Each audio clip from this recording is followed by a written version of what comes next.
Precis, Marcone, Mari, allora un bidinna versivne miti bar. Allora susi versivne miti, un gelsin versivne male, manugale. Amma yanne waaqayyo nu baay'ate. Kabashaa galgaawota keessan. Aqalala keesi meeqa gadi ijoollee shan jaabaatee mana kiraa irra tankaraatti taa'uun. Aqalala kan dhaabbatee taaksii dhiibu dulluma isaa keessa. Utuu siin jirtani. Isin warra TV qabuuf miliyoona kennaa ooltu. Gaafa warran keenya isin bukkee dhufan garuu sumuunitti laattan. Gaafattanii beektu. Gaa'ela isaa laattanii beektu. Ijoollee isaanii laattanii beektu. Gammachuudhaan waan gara jala sitti fakkaata. Gammachuudhaan jiraata waan jira sitti fakkaata. Baqachuu barbaadu waan godhan dhabaniiti malee. Jaallatanii seetaa kan ta'anii sukkumaman. Waamicha. Xirri. Intaaragawaalle. Zaagar si xaraa intaaragawaalle. እስከ መስቀል ትታገሳለህ። ታግሰን እኮ ነው የምናገለግላችሁ። አራዱማ ስንትፈካት ንጠፋን በንቱ እግዚአብሔር ይበቀላቸዋል። ጓድበችሁ ፍታናል ሰልባስ ትንፈካቲን ኩን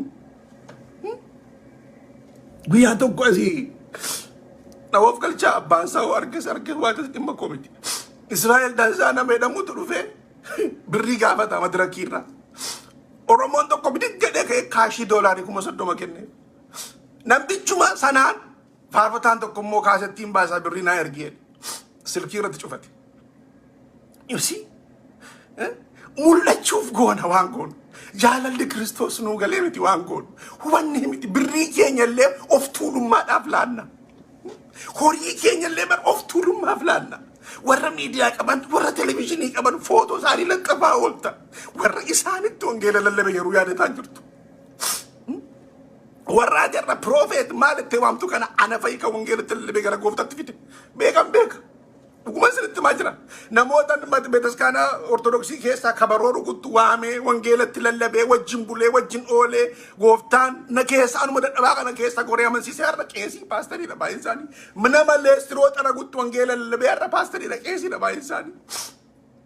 Prophet jettu sin abboonni keenya warri isaanitti wangeela lallaban warri hagabuu akaayii gogaa nyaataa arrabsamaa reebamaa hiyyeeyyeedhamaa tuffatamaa namni hundumtinuu afaanitti baraa warri wangeela kana nuu lallaban abboonni keenya namoonni waaqayyotti fayyadame har'a namni garagalee ilaalaa jiru.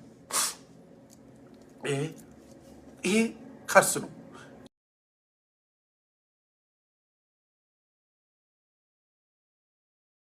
ሰላም እንዴት ነህ? አለሁ ሁሉ ሰላም አለ። እየቀረስኩሽ ነው። እዛ ጋር ካሜራ ታይሻል። ኦኬ። አለባበስሽ በጣም ነው የሚያምረው። አመሰግናለሁ። የኮስቱን ማወቅ ይቻላል እንዴ? ያው ሚሊየንስ ነው መናገር ይጠበቅብኛል? አዎ ብትነግሪን በጣም ደስ ይለናል። ለተመልካቾቻችንም 3 ሚሊዮን ብር 3 ሚሊዮን ብር በጣም ነው የሚያምረው። ገና ካገባው ምናምን እያየሁት ነበርና ምን እያረክ ነው?